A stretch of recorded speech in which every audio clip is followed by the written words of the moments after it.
Nosso ventre, Jesus. Santa Maria, Mãe de Deus, rogai por nós, pecadores, agora e na hora da nossa morte. Amém. Pode sentar-se.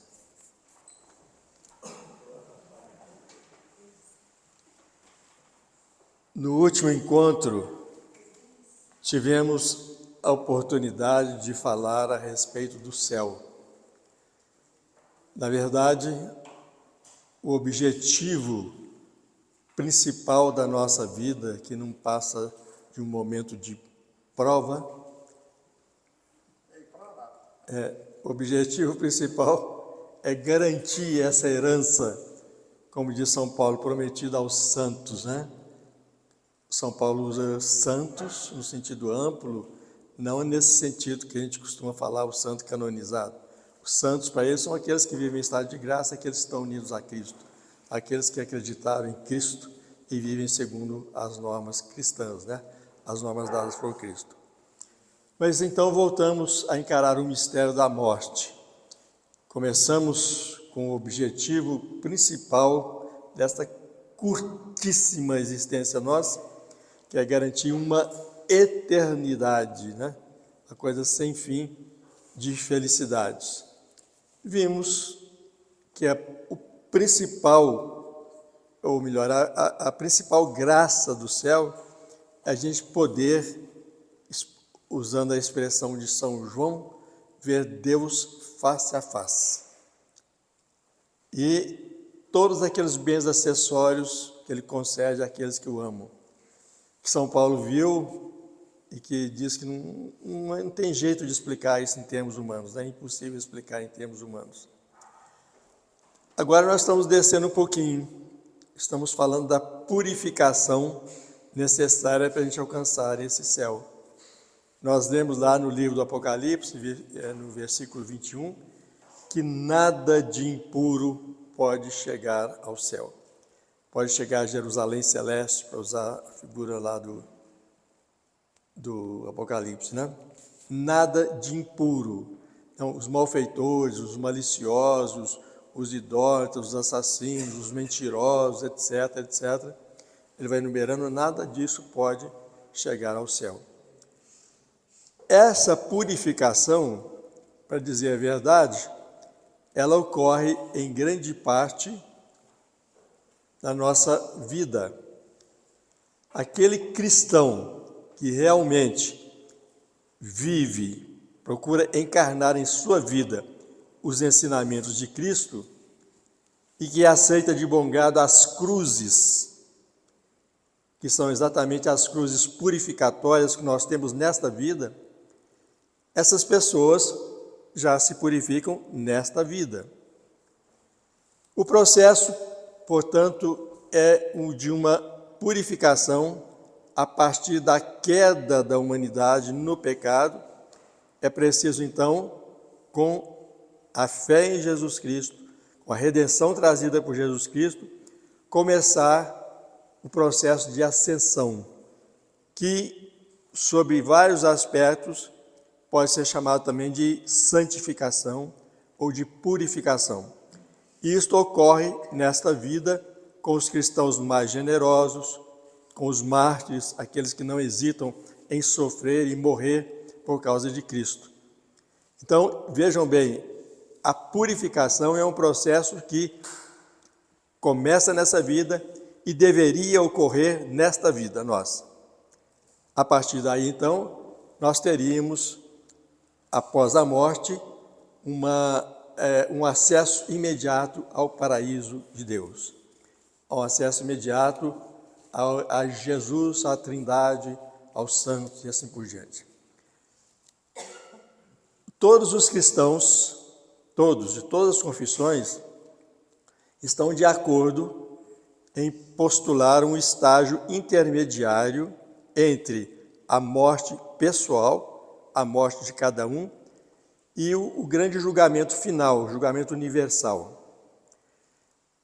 A doutrina cristã sempre ensinou que há um julgamento particular que ocorre no momento da morte. E há um julgamento final destinado não propriamente a modificar a situação individual, já consolidada a partir do julgamento pessoal, mas destinada a manifestar perante todas as nações, perante todo mundo, digamos assim, a justiça divina.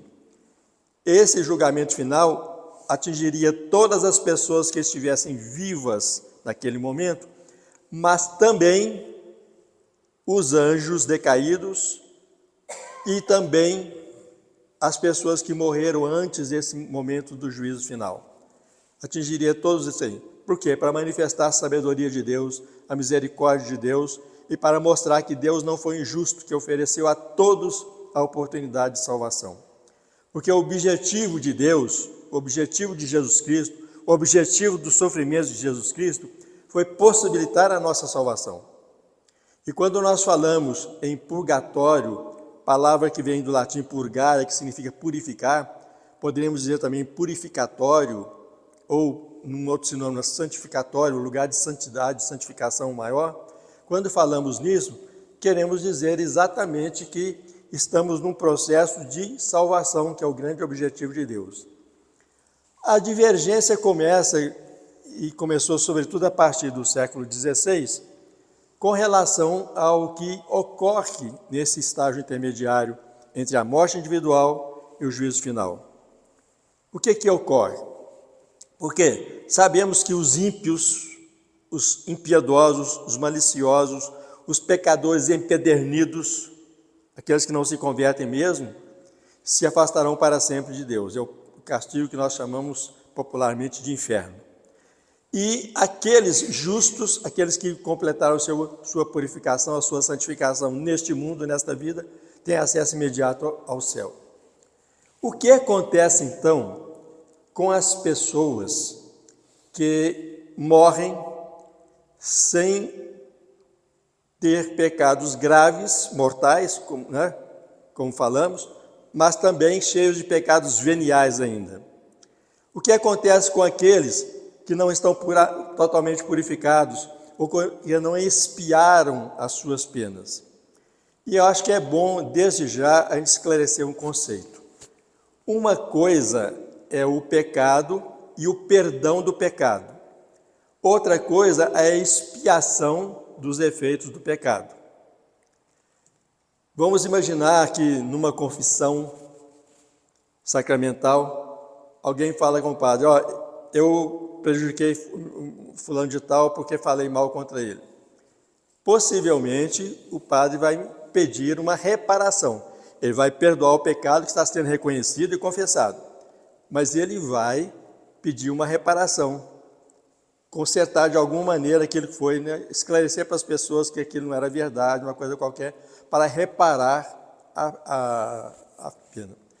Lá no Êxodo, no capítulo 34, o segundo livro da Bíblia, nós lemos nos versículos 6 e 7 que Deus perdoa os pecados, mas não deixa de puni-los. Então há uma distinção entre o perdão e a expiação do pecado. Podemos ilustrar com outros exemplos da Bíblia. Veja o caso do rei Davi. Cometeu um adultério, chorou amargamente e deixou-nos aquele maravilhoso hino de arrependimento, que é o Salmo 50,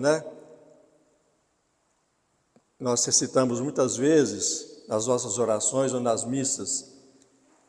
Pois bem, Deus perdoou quando ele foi advertido pelo profeta Natã, mas o castigo continuou, a expiação continuou. Ele perdeu o filho, porque Deus falou que ele ia perder o filho por causa disso. O livro da sabedoria diz que Adão foi perdoado, mas nem por isso a pena devida ao pecado foi eliminada. Ele continuou a ter que trabalhar com o suor do seu rosto, a sofrer as doenças, as fraquezas e a morte finalmente. Moisés cometeu um pecado quando não obedeceu plenamente a Deus, naquele episódio de bater com a vara na rocha para sair água, para fazer o povo beber, permitir que o povo satisfizesse a sede. Muito bem, Moisés foi perdoado, mas a expiação continuou. Ele não entrou na terra prometida. Então ficou claro que existe uma diferença entre perdoar o pecado e manter a pena pelo pecado. Nós temos vários exemplos bíblicos disso. Continuando então, já que existe essa distinção, então surge o problema. As pessoas que cometeram pecados não graves a ponto de afastá-las totalmente de Deus, ou que não expiaram pecados cometidos suficientemente nesta vida. O que acontece com essas pessoas nesse estágio intermediário? Bom, vamos ver primeiro a resposta que a tradição cristã deu a tudo isso. A resposta, digamos assim, das igrejas apostólicas, aquelas que foram fundadas pelos apóstolos que vêm de lá até aqui, numa transmissão ininterrupta de ensinamentos e de práticas. Nós percebemos que já no judaísmo havia a praxe de orar pelos mortos. Nós lemos no segundo livro de Macabeus, que Judas Macabeu, vendo que alguns dos soldados que morreram pela causa de Deus, portanto, tiveram a morte santa, no combate pela causa de Deus, eles tinham pequenos ídolos no bolso. Então, considerou isso como um pecado e fez uma coleta e mandou oferecer sacrifícios para expiação desses pecados. Essa prática continua no judaísmo até hoje. Um dos aspectos da crença em que há uma purificação depois da morte, exatamente se baseia nessa prática judaica que os judeus continuam até hoje. Os judeus também oram pelos seus mortos, para que eles sejam salvos e liberados de eventuais penalidades que ainda tenham, para cumprir. Bom, depois disso, entramos em clima cristão. É preciso observar que a Bíblia raramente fala de coisas da outra vida, seja do céu, seja do inferno, seja disso que nós chamamos de purgatório. Como disse Jesus a uma mística dos nossos tempos, Maria Valtorta, são coisas tão diferentes da nossa vida, da nossa experiência de seres espaço-temporais, são coisas tão diferentes que a gente não poderia suportar. Então apenas levanta o véuzinho para a gente ter uma ideia, alguma coisa, que o céu, por exemplo, ele é representado através de figuras humanas. No céu nós seremos espiritualizados, o corpo nosso será espiritualizado, os anjos são espíritos, Deus é espírito. Como exprimir isso em linguagem de espaço e de tempo? Não tem jeito. Então, Jesus usa de figuras, de símbolos, de imagens, fala de banquete do reino, fala de núpcias, fala de uma cidade nova, Jerusalém celeste, etc. Usa imagens para a gente ter uma ideia do que é o céu. Assim também, com relação ao inferno, temos muito pouca referência. Jesus declarou, por exemplo, lá naquela parábola do juízo final, em Mateus 25, quando ele fala que reuniu diante de si as nações. Isso aqui fala da salvação das nações, não dos cristãos. Etne, grego, nações. Ele reuniu as nações. Os judeus tinham um vocabulário, o povo eleito e as nações. Quando o grego traduz etne, ele quer dizer os goim, em hebraico, que significa as nações. Então, quando ele reuniu as nações, o que aconteceu? Ele separou, de um lado, as ovelhas de outros bodes. E o que é que ele disse, tanto para as ovelhas quanto para os bodes? O que foi que ele disse? Eu estive doente e me visitaste, ou não me visitaste. Tive fome e me deste de comer, ou não me deste de comer, no outro caso dos condenados, Então, você vê a partir daí que as nações pagãs, os membros das nações pagãs poderão ser salvos mesmo sem ter conhecido Jesus.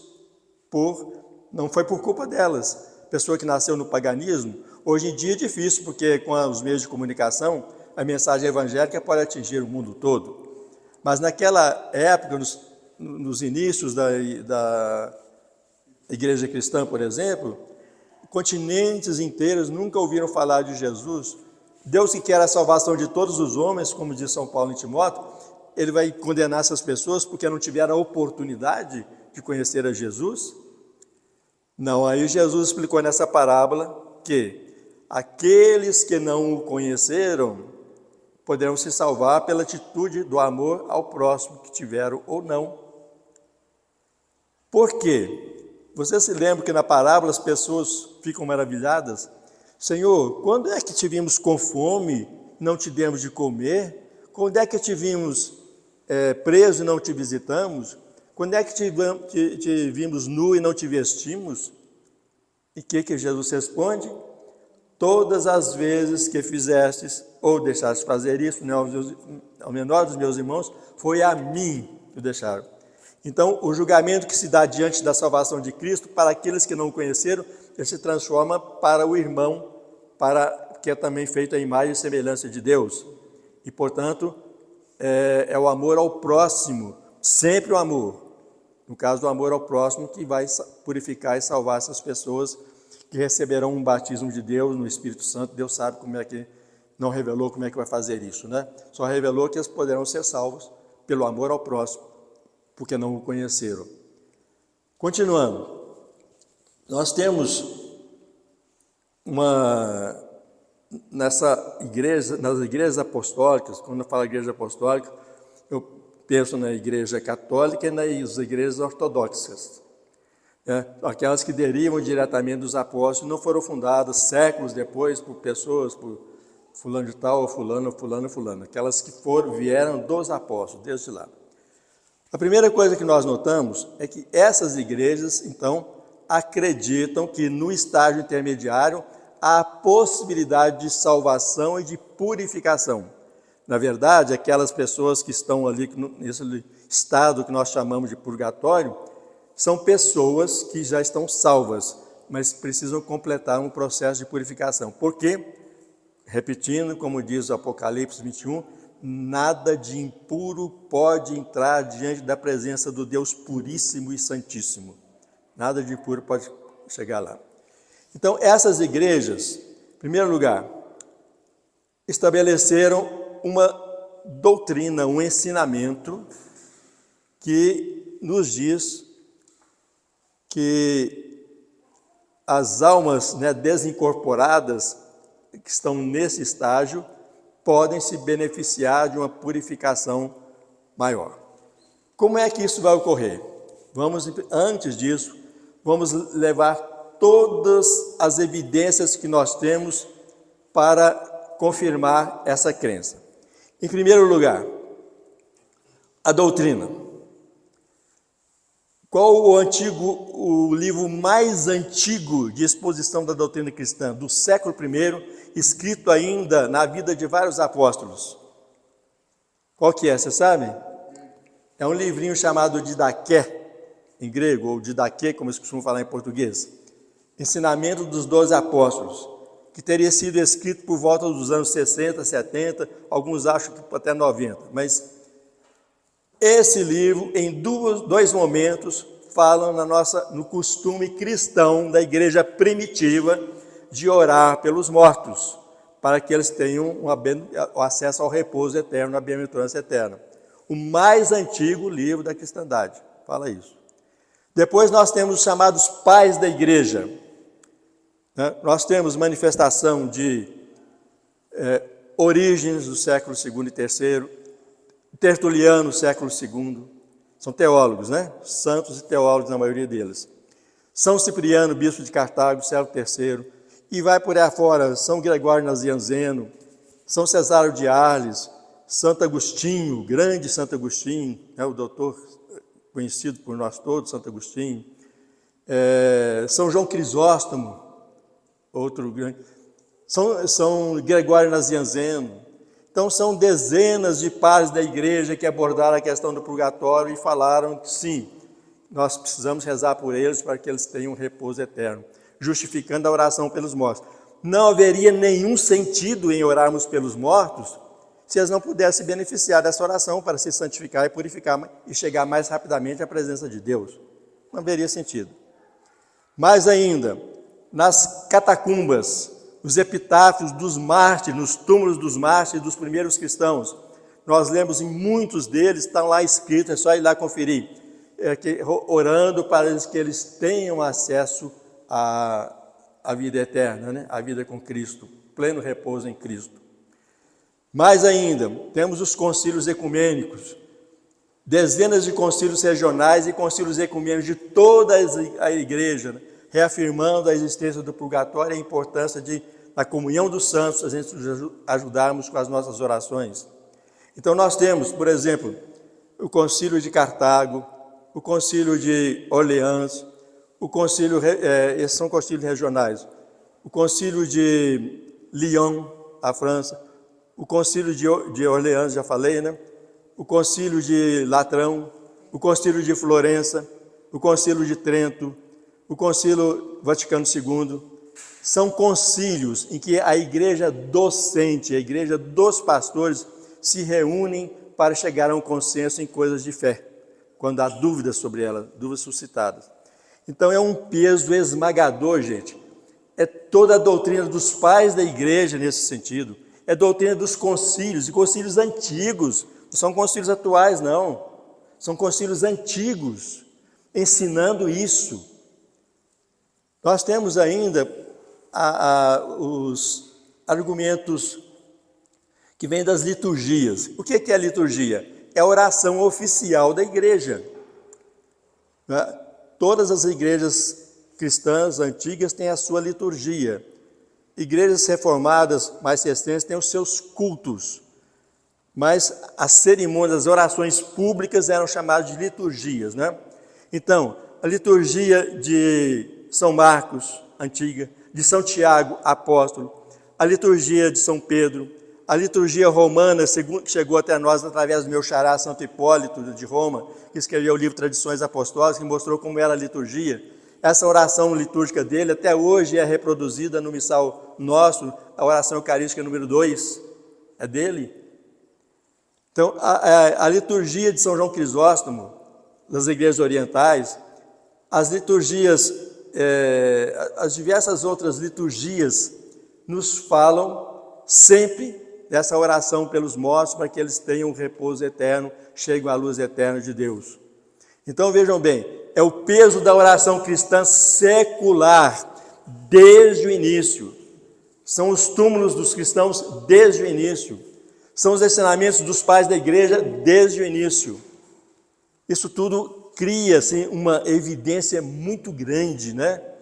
De modo que você se erguer contra essa maré toda de evidências cristãs e dizer depois que está tudo errado, eu agora que descobri a verdade, está tudo errado isso aí. Mas existiriam também na Bíblia textos que levantam o véu sobre esse estágio purificatório.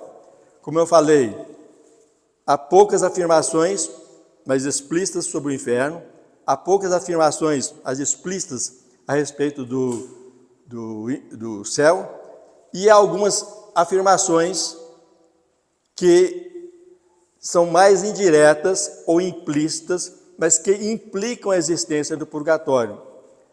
Por exemplo, além daquelas de Macabeus, como nós já falamos, né, que existem no Evangelho expressões como aquela de Jesus. O que Jesus falou a respeito do pecado contra o Espírito Santo? Quem se lembra?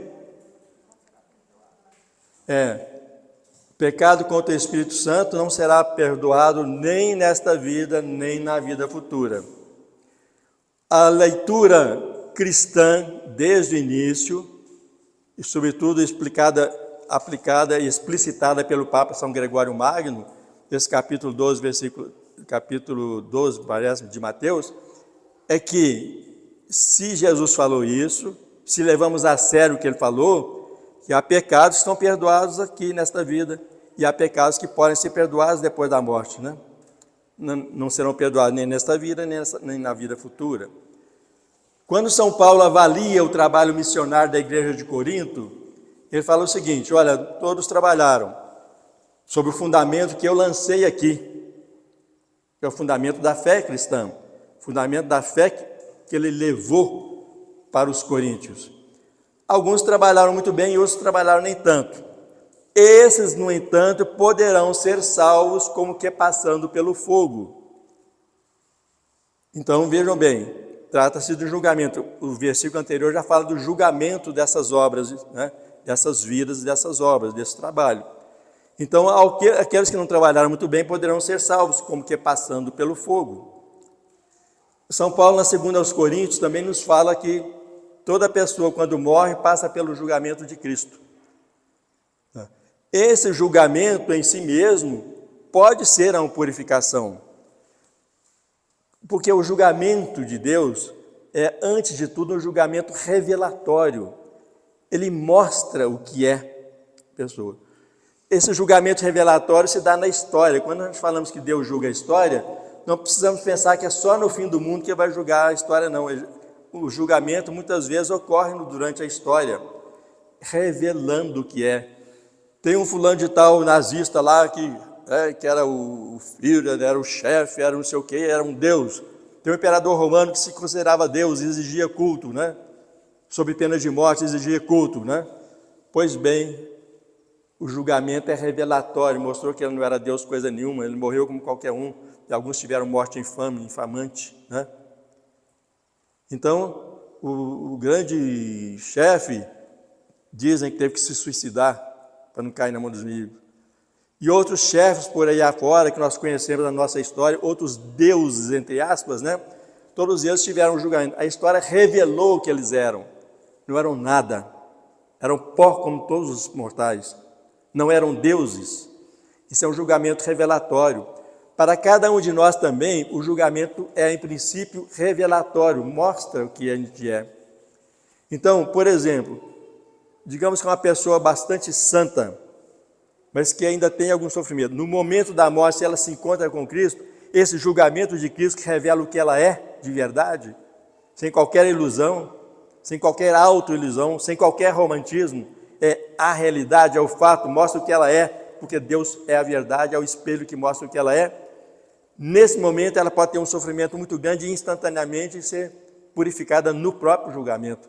Pode acontecer isso.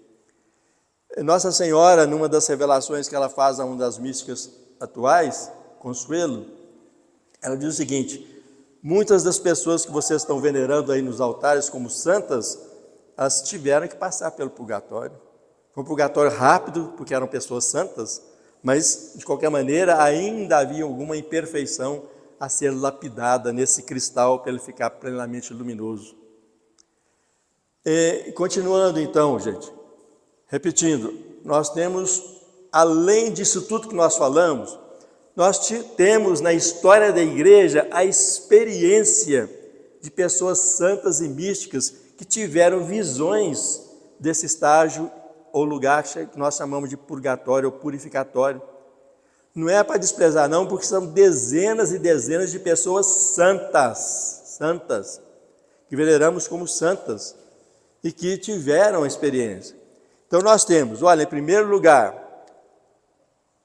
a crença dos primeiros cristãos, dos pais da igreja, as doutrinas desses padres, os primeiros livros cristãos, a força esmagadora de concílios, reunião de bispos, né, para definir à luz do Espírito Santo qual é a doutrina correta em face de contestações possíveis. Nós temos como eu falei, as liturgias que sempre trazem isso, toda a oração da igreja, e como diziam os antigos, lex orandi, lex credendi, ou seja, a lei da oração, a natureza da oração corresponde à natureza da fé, uma tradução livre. E agora temos outro ponto de vista, corroborando a mesma coisa, as visões de pessoas muito místicas, Santa Maria Madalena de Paz, Santa Francisca Romana, bem-aventurada Ana Taig,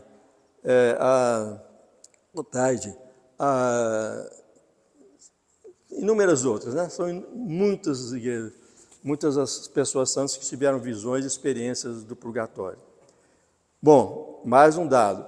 E hoje em dia nós temos um curioso aporte a essa convicção, vindo de um lugar que a gente podia menos esperar. Vocês já ouviram falar nas experiências de quase morte? há vários livros e vários estudiosos que estudaram essas experiências, né?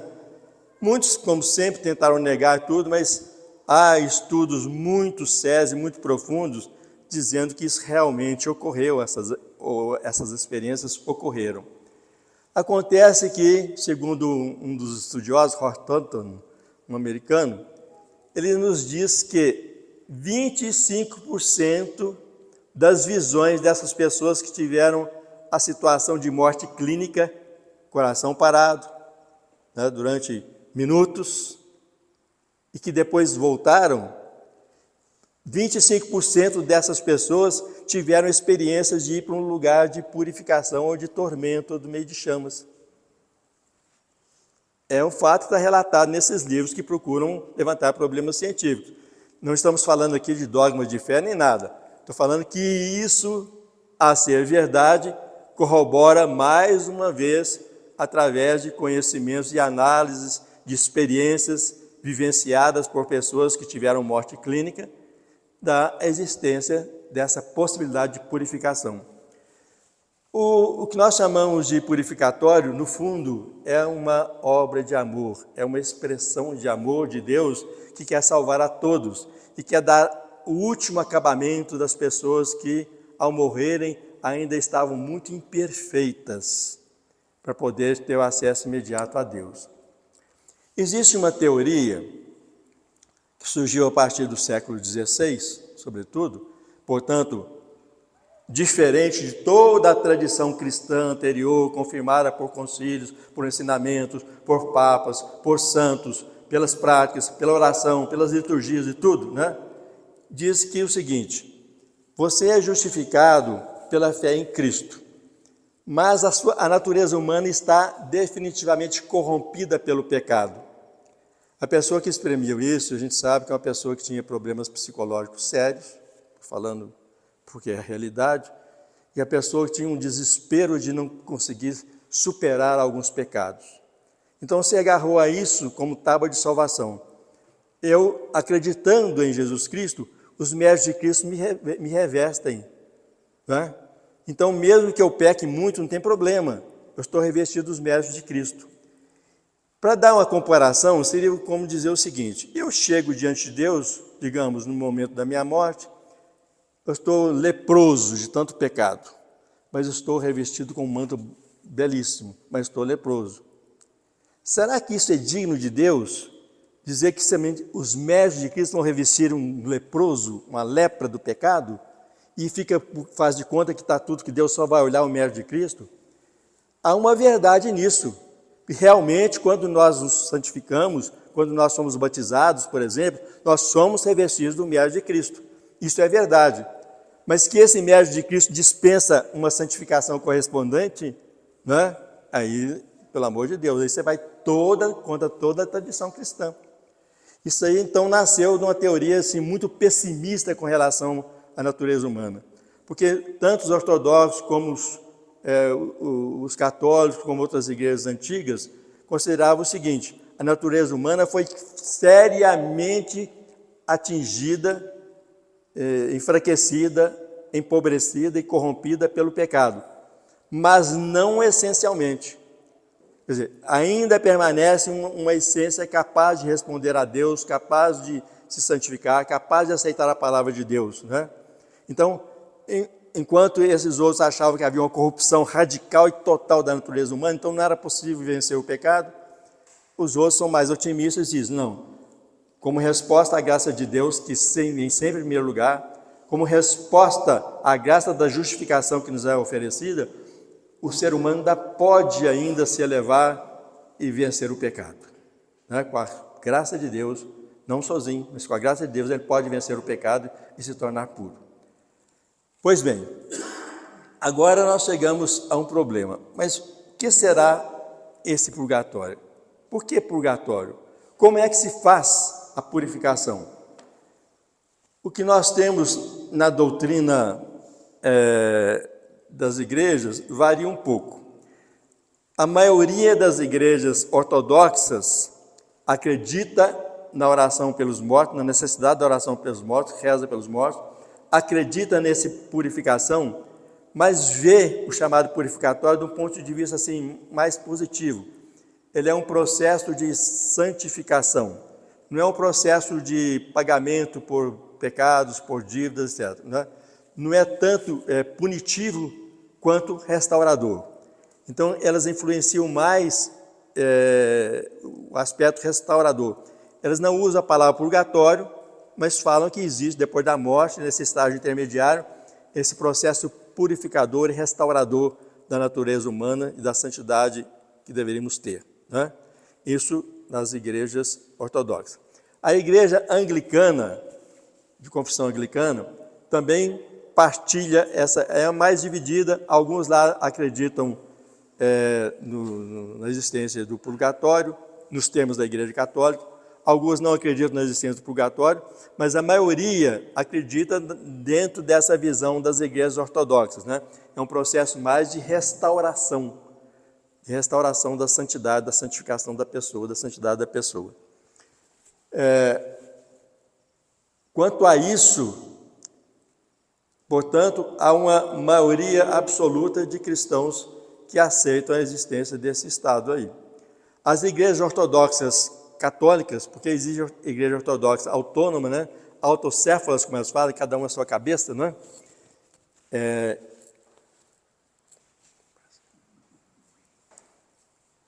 Mas existem outras que são católicas, então tem a mesma fé católica a esse respeito, não há problema algum. Bom, então o que é que acontece lá? Eu queria trazer, mas esqueci em casa na hora de sair, um livrinho maravilhoso em que o autor cita umas revelações dadas a uma mística falecida há pouco tempo na Itália, chamada Maria Valtorta, explicando a natureza do purgatório. Vou falar nisso mais no final. Mas como nós falamos aqui, de acordo com essa doutrina mais comum, as pessoas, ao falecerem, podem estar com pecados veniais não confessados ou não perdoados, né? Pecados mais leves, e podem estar ainda devendo expiações pelos pecados cometidos.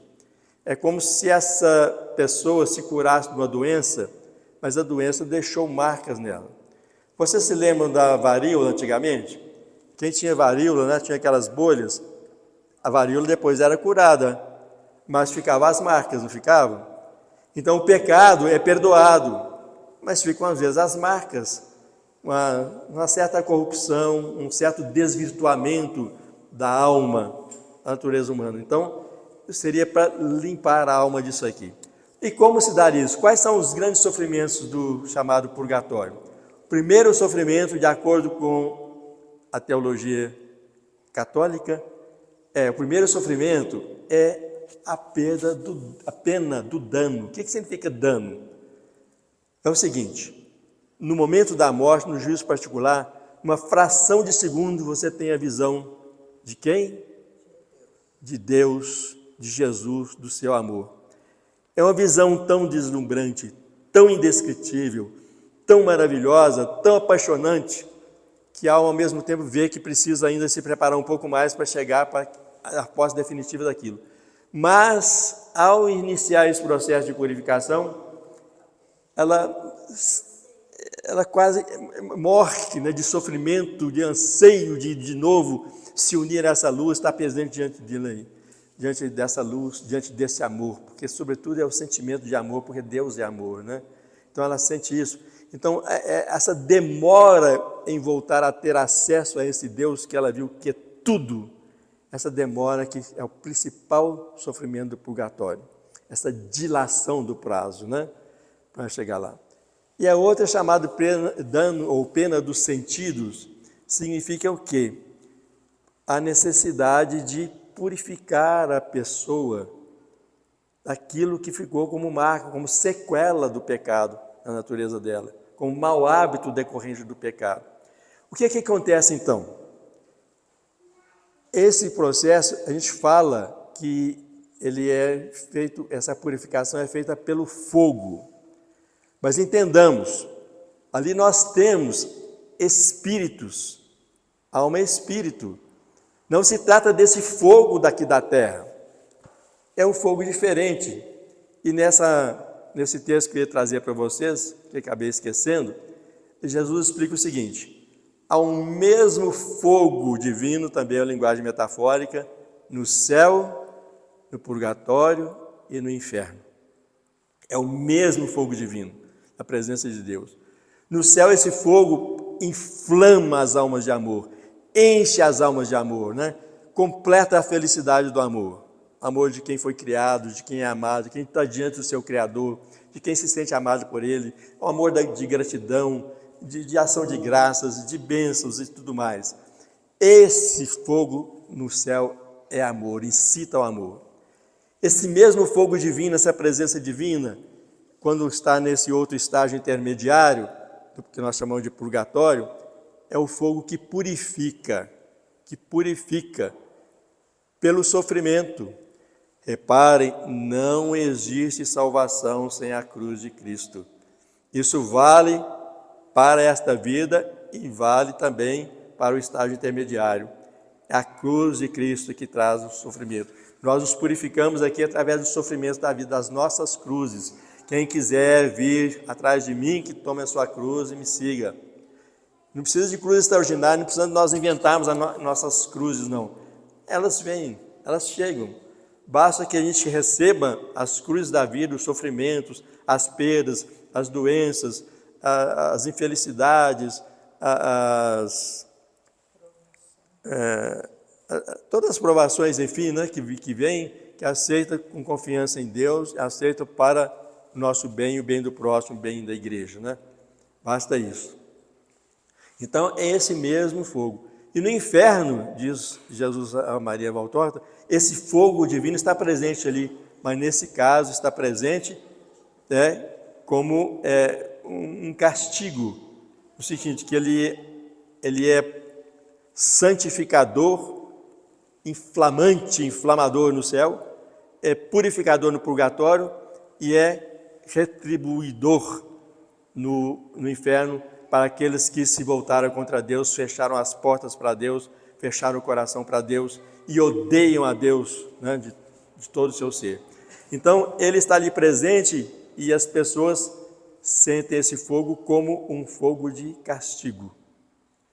Fogo de castigo. Então, gente, são esses os processos de purificação de acordo com a nossa fé cristã católica, né? São esses os processos.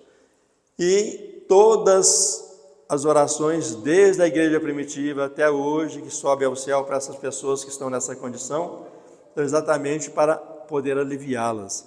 Jesus explica também para essa mística como é que isso pode acontecer.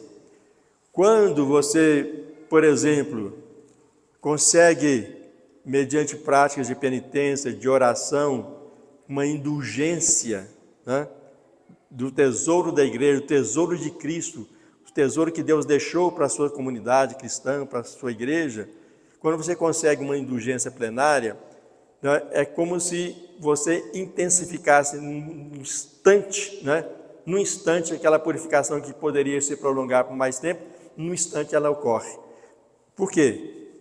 É a purificação, é instantânea, mas ocorre logo, né? Não vai ter mais prazos, E cada vez que a gente ora por uma pessoa lá, Jesus fala o seguinte: vocês não acreditam na comunhão dos santos? Não estão uns aí para ajudar os outros nesta vida, materialmente, espiritualmente, moralmente, psicologicamente e também, sobretudo, espiritualmente, insisto. Então, vocês podem estar rezando por uma pessoa que está comigo já passou pelo período de purificação. Vocês não vão perder isso. Por causa da comunhão dos santos, eu direciono essa mesma oração, esses méritos para outra pessoa que esteja precisando. E pode acontecer até que vocês estão pedindo uma indulgência plenária em favor de uma pessoa, ele diz, pode ser que ela seja, pelo mistério de Deus, pelo conhecimento que Deus tem de cada pessoa, de que cada pessoa precisa, possa ser direcionada para outra pessoa também.